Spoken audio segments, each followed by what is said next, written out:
Ram officer करण को phone करके बताता है कि कुछ बच्चे खतरे में हैं और तभी एक गाड़ी उसे टक्कर मारकर भाग जाती है। जाते जाते राम एक कोर छोड़ जाता है।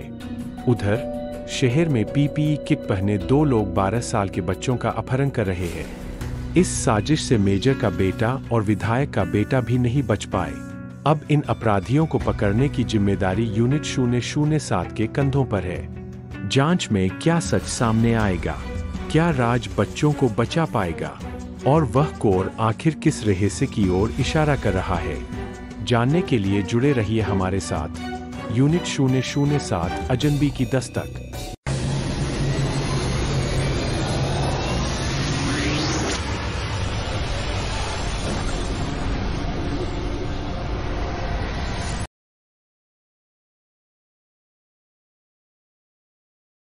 घड़ी की सुइयां रात के 9 बजा रही थीं।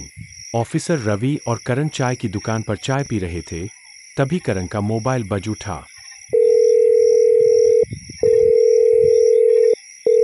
करण ने फोन उठाकर कहा, हेलो। राम बोला, साहब मैं राम बोल रहा हूँ। करण ने पूछा, यह किसका नंबर है? राम डरते हुए बोला, साहब यह मेरे दोस्त का नंबर है, कुछ बच्चे मुसीबत में हैं। यह सुनकर करण घबराकर बोला, क्या कह रहे हो? कौन से बच्चे? राम तुरंत बोला, साहब आप तुरंत दुर्वासा गली के आखिरी छोर पर काली मंदिर के पास आ जाइए, मैं आपको सब कुछ बताऊंगा। यह कहकर फोन कट गया। उधर रवि और करण ने चाय के कुल्हड़ वहीं फेंके और तेजी से काली मंदिर की ओर रवाना हो गए। उधर राम करण का इंतजार करने लगा, लेकिन तभी एक तेज रफ्तार गाड़ी आई और उसे कुचल कर चली गई। कुछ देर बाद रवि और करण काली मंदिर के पास राम को खोजने लगे। तभी उन्होंने देखा कि थोड़ी दूरी पर राम का मृत शरीर पड़ा हुआ है। करण ने तुरंत राम की जेब में हाथ डाला और पाया कि उसमें एक कागज था जिस पर कुछ कोड लिखे हुए थे। वो कोड देखकर रवि और करण हैरान रह गए, क्योंकि वह उनकी समझ से बाहर था। अगले दिन करण ने राज को सारी बात बता दी और वह कोड श्रीराम को दिया गया ताकि वह उसे डिकोड कर सके। राज चिंतित होकर बोला, करण, राम ने जो कहा था कि बच्चे खतरे में हैं, क्या तुम्हें कुछ समझ में आ रहा है? करण ने जवाब दिया, नहीं सर, अब तक तो ऐसा कुछ नहीं मिला। ठीक तभी कमिश्नर का फोन आया।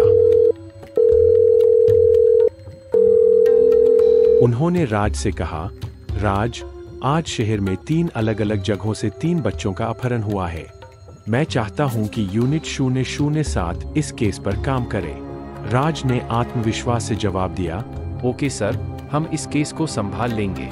थाने में तब अपहरण हुए बच्चों के माता पिता आए और राज एक एक करके सभी से बात करने लगा। पहला बच्चा ऋषभ, उम्र 12 साल। राज ने ऋषभ के पिता को बैठने के लिए कहा और पूछा, बताइए ऋषभ कैसे लापता हुआ? ऋषभ के पिता बोले, 2 लोग पीपीई किट पहनकर आए, हम सबका कोरोना टेस्ट किया और चले गए। कुछ दिनों बाद फिर आए और बोले कि सभी की रिपोर्ट निगेटिव आई है, लेकिन ऋषभ की रिपोर्ट पॉजिटिव है। उसे सिटी हॉस्पिटल ले जाना होगा। और ले जाते वक्त उन्होंने उसे किडनैप कर लिया। करण तुरंत संदेह जताते हुए बोला, आप उनके साथ क्यों नहीं गए? ऋषभ के पिता बोले, मैं भी ऋषभ के साथ जा रहा था, लेकिन उन्होंने कहा कि ऋषभ का आधार कार्ड चाहिए। जब मैं उसे लाने गया और वापस आया तो ऋषभ गायब था।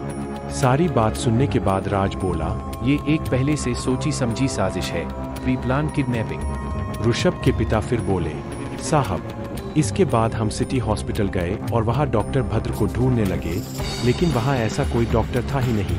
डॉक्टर का नाम सुनकर करण ने पूछा, आप लोग डॉक्टर भद्र को क्यों ढूंढ रहे थे? ऋषभ के पिता बोले, साहब, उन लोगों ने कहा था कि इस टेस्ट की रिपोर्ट डॉक्टर भद्र ने बनाई थी, इसलिए हम उन्हें खोज रहे थे। दूसरा बच्चा रिया, उम्र 12 साल। रिया की मां बोली, साहब, रिया बहुत अच्छी डांसर है। एक दिन वह घर में डांस प्रैक्टिस कर रही थी, तभी 2 लोग आए और हम सबका कोरोना टेस्ट करके चले गए। कुछ दिनों बाद फिर आए और बोले कि रिया की रिपोर्ट पॉजिटिव आई है, उसे तुरंत डॉक्टर भद्र के पास ले जाना होगा। उन्होंने कहा कि आप लोग हमारे पीछे पीछे आइए, हम रिया को एम्बुलेंस में ले जा रहे हैं। हम लोग भी उनके पीछे सिटी हॉस्पिटल पहुँचे, लेकिन वहाँ डॉक्टर भद्र नाम का कोई डॉक्टर था ही नहीं। तब हमें समझ में आया कि कुछ गड़बड़ है। तीसरा बच्चा शुभ, उम्र 12 साल। शुभ के पिता बोले, साहब, शुभ अपनी टीचर सोमा मैम के घर पढ़ने गया था। वहाँ 2 लोग आए और सभी बच्चों का कोरोना टेस्ट किया। 2 दिन बाद वही लोग वापस आए और बोले कि शुभ और परेश की रिपोर्ट पॉजिटिव आई है। यह सुनते ही राज तुरंत बोला, रुकिए, अगर परेश की भी रिपोर्ट पॉजिटिव थी तो उसे भी किडनैप होना चाहिए था। शुभ के पिता बोले, नहीं साहब, वे दोनों को लेकर चले गए और सोमा मैम से कहा कि आप लोग हमारे पीछे आइए। हम सभी उनकी गाड़ी के पीछे चल रहे थे, लेकिन सोनाझूरा सिग्नल पर हमारी गाड़ी रुक गई और उनकी गाड़ी आगे निकल गई। जब सिग्नल खुला और हम थोड़ी दूर पहुंचे तो देखा कि परेश सड़क के किनारे खड़ा था। परेश ने हमें बताया कि उन दोनों लोगों ने जबरदस्ती उसे गाड़ी से उतार दिया और शुभ को लेकर चले गए।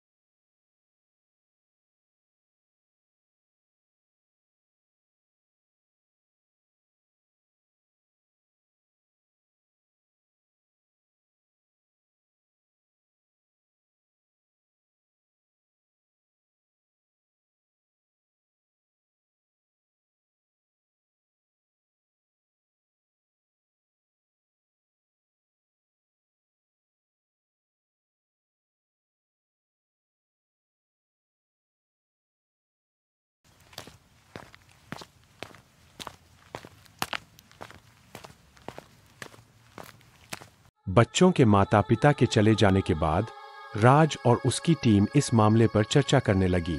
उन्हें एक बात खटक रही थी, आखिर परेश को क्यों छोड़ दिया गया।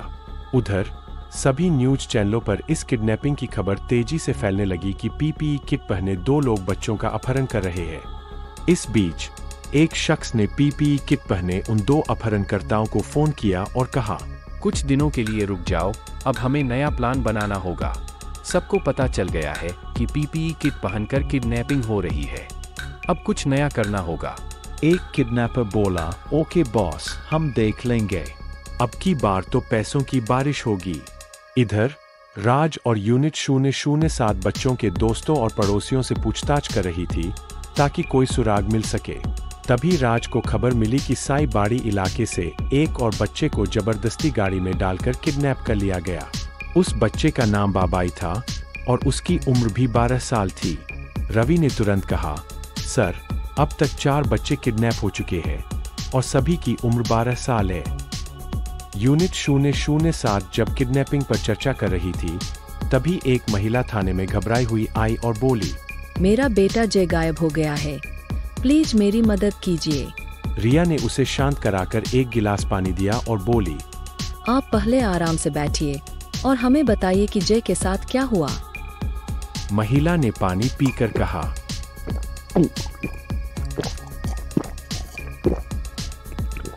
सर, मेरा नाम रिमीला सेन है। मैं स्वर्गीय मेजर सुरेश सेन की पत्नी हूँ। हमारा एक ही बेटा है, जय। आज सुबह जय दूध लेने दुकान पर गया था, लेकिन बहुत देर तक वापस नहीं आया। जब मैं खुद उसे खोजने निकली तो वह कहीं नहीं मिला। राज ने ध्यान से उसकी बात सुनी और पूछा, क्या आपने दूध की दुकान पर पता किया कि जय दूध लेने आया था या नहीं? हाँ सर, मैंने दुकान पर जाकर पूछा, लेकिन दुकानदार ने कहा कि जय वहाँ आया ही नहीं। मैंने आसपास के लोगों से भी पूछा, लेकिन किसी ने उसे नहीं देखा। राज अब और ज्यादा सतर्क हो गया और पूछा, जय की उम्र कितनी है? रिमीला ने जवाब दिया, 15 साल।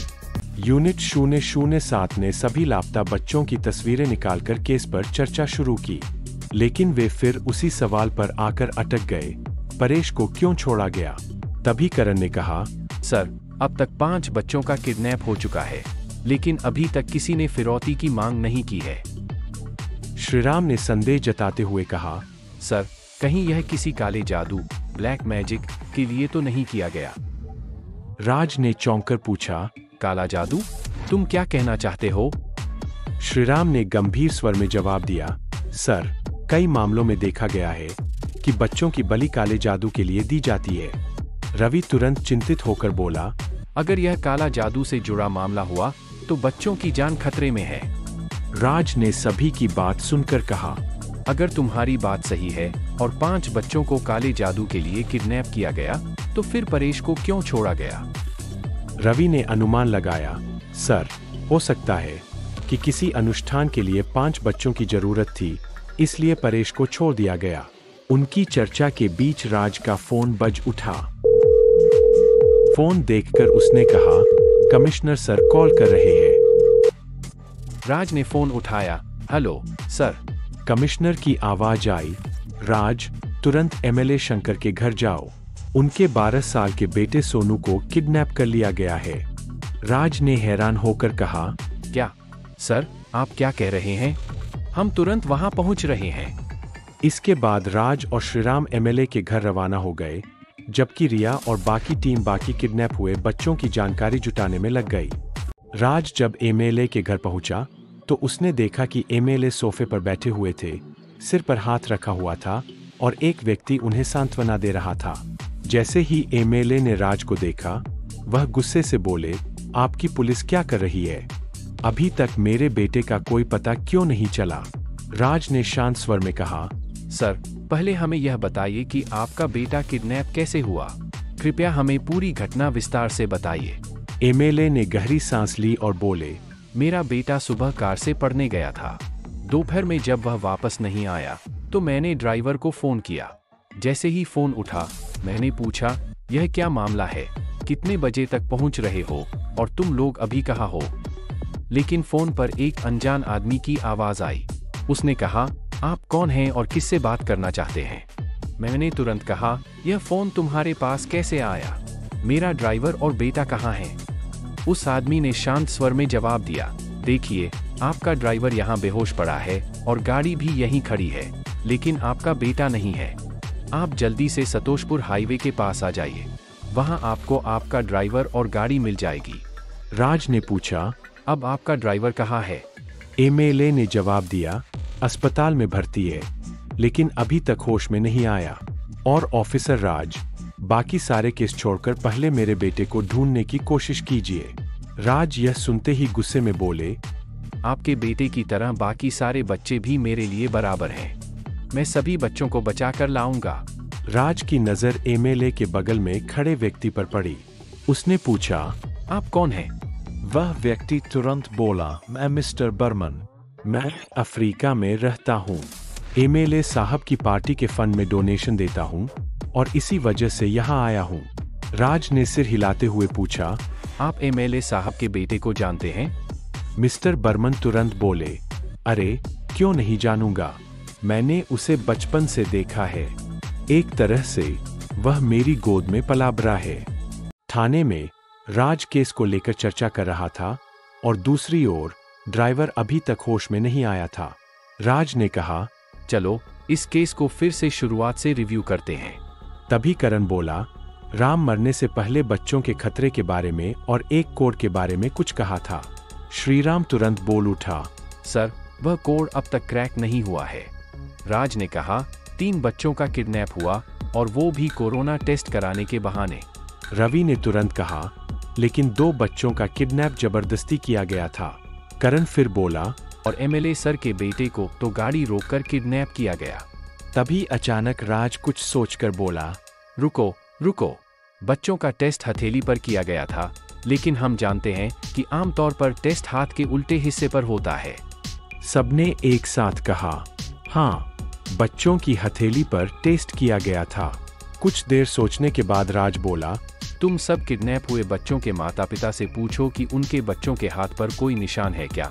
राज की बात मानकर सबने फोन करके जानकारी ली। कुछ देर बाद सबने एक ही बात बताई, जिन बच्चों का किडनैप हुआ उन सबकी हथेली पर एक तिल था। लेकिन जय की मां ने कहा, मेरे बेटे के हाथ पर कोई तिल नहीं है। श्रीराम ने इंटरनेट खंगालते हुए कहा, सर, जिन बच्चों की हथेली पर तिल होता है, अगर उनकी बलि दी जाए तो बहुत बड़ी दौलत प्राप्त होती है। इसी बीच अस्पताल से खबर आई कि ड्राइवर को होश आ गया है। यह सुनकर करण और रवि अस्पताल ड्राइवर का बयान लेने गए। 1 घंटे बाद दोनों लौटे और राज को बताया, सर, ड्राइवर के मुताबिक गाड़ी रास्ते में पंक्चर हो गई थी। जब वह पंक्चर ठीक कर रहा था तभी किसी ने पीछे से उस पर वार किया और उसे बेहोश कर दिया। फिर एमएलए के बेटे को किडनैप कर लिया गया। राज कुछ देर सोचते हुए बोला, श्रीराम, एक काम करो, जब ड्राइवर पूरी तरह ठीक हो जाए तो उसे किडनैपिंग वाली जगह ले जाकर पूरी घटना का डेमो करवाओ, ताकि हमें पता चले एमएलए के बेटे को कैसे किडनैप किया गया था। उधर किडनैपर एमएलए के बेटे समेत 5 बच्चों को एक पुराने घर में रखते हैं। वहां एक साधु बाबा उन्हें देखकर कहते हैं, आने वाली अमावस्या की रात इन बच्चों की बलि दे दो, फिर तुम्हें और तुम्हारे मालिक को कभी भी पैसे की कमी नहीं होगी। अगले दिन राज और उसकी टीम ड्राइवर को लेकर किडनैपिंग वाली जगह पर जाती है। राज ड्राइवर से कहता है, डेमो दो, बताओ एमएलए के बेटे को कैसे किडनैप किया गया था। राज के कहने पर ड्राइवर डेमो देने लगता है। गाड़ी पंक्चर होती है। वह डिक्की से स्टेपनी निकालता है और पीछे का टायर बदलने लगता है। उसी वक्त कोई पीछे से आकर उसे बेहोश कर देता है। डेमो के दौरान राज गौर करता है कि गाड़ी के साइड मिरर में साफ साफ दिख रहा है कि टायर बदलते समय पीछे कौन आ रहा था। यह देखकर राज तुरंत ड्राइवर को रोकता है और गुस्से में 2-3 थप्पड़ मारता है। थप्पड़ पड़ते ही ड्राइवर घबराकर सारी सच्चाई उगल देता है। उधर एमएलए का दोस्त मिस्टर बर्मन तेज रफ्तार में गाड़ी चला रहा था। कुछ दूर जाने के बाद उसने अचानक ब्रेक लगाया, क्योंकि सामने राज और उसकी टीम खड़ी थी। बर्मन घबराकर गाड़ी से उतरा और बोला, अरे राज सर, आप यहाँ। राज हल्की मुस्कान के साथ बोला, हम आपका ही इंतजार कर रहे थे।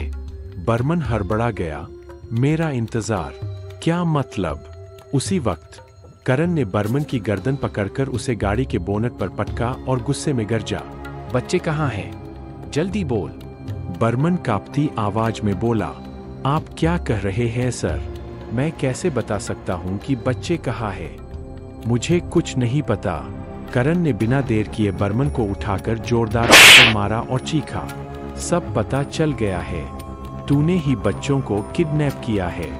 एमएलए के ड्राइवर ने हमें सब बता दिया। ड्राइवर के बयान के मुताबिक बर्मन अपने बिजनेस में भारी नुकसान झेल रहा था।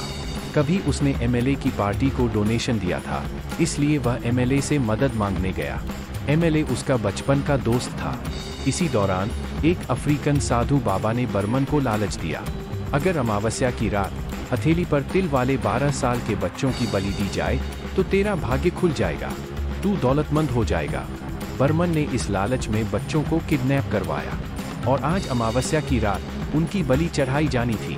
राज गुस्से में बर्मन की कॉलर पकड़कर बोला, बच्चे कहाँ हैं? जल्दी बता। बर्मन मजबूरी में उन्हें वहां ले जाने लगा। ठीक उसी वक्त बर्मन के फोन की घंटी बजी। राज ने इशारे से कहा, फोन उठाओ और बात करो। बर्मन ने जैसे ही फोन उठाया, उधर से आवाज आई, बॉस जल्दी आओ, यज्ञ शुरू हो चुका है। जैसे ही तुम आओगे बलि दी जाएगी, फिर हम सब मालामाल हो जाएंगे। हाँ हाँ हाँ। फोन करते ही राज चिल्लाया, जल्दी चलो, हमारे पास वक्त बहुत कम है।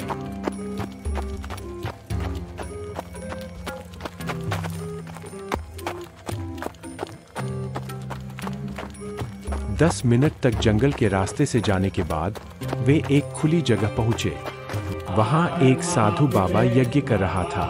5 बच्चे काले कपड़ों में बंधे खड़े थे और उनके पास 2 आदमी खड़े थे। यज्ञ के साथ साथ वे हंस रहे थे, जैसे कोई बड़ा काम होने वाला हो।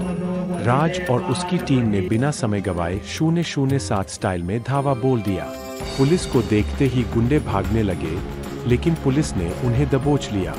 उधर रिया और श्रीराम ने बच्चों को बचा लिया। राज जब सभी अपराधियों को पकड़कर बच्चों की तरफ गया तो उसने देखा 6 नहीं बल्कि सिर्फ 5 बच्चे थे। राज का माथा ठनका। उसने एक किडनैपर को पकड़कर बेरमी से पीटना शुरू किया और गरजते हुए पूछा, एक बच्चा कहाँ है? पास खड़े एक गुंडे ने डरते डरते कहा, सर, हमने सिर्फ 5 बच्चों को किडनैप किया था। उसी वक्त बच्चों ने भी कहा, सर, हम 5 ही थे, हमारे साथ कोई छठा बच्चा नहीं था। मेजर सुरेश सेन का बेटा जय इन बच्चों में नहीं है। वह कहाँ गया? फिर उसे किसने किडनैप किया? लेकिन क्यों? और श्रीराम के पास जो कोड है, वह क्या संकेत दे रहा है? क्या राज और उसकी यूनिट 007 जय के किडनैपर को पकड़ पाएंगे?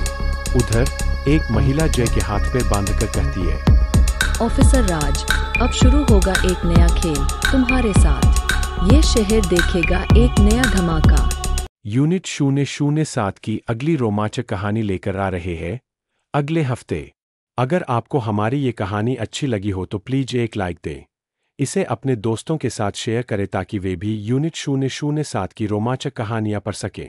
और अगर आप हमारे चैनल पर नए हैं तो प्लीज सब्सक्राइब करें और बेल आइकन दबाएं ताकि हमारी नई कहानी सबसे पहले आप तक पहुंचे।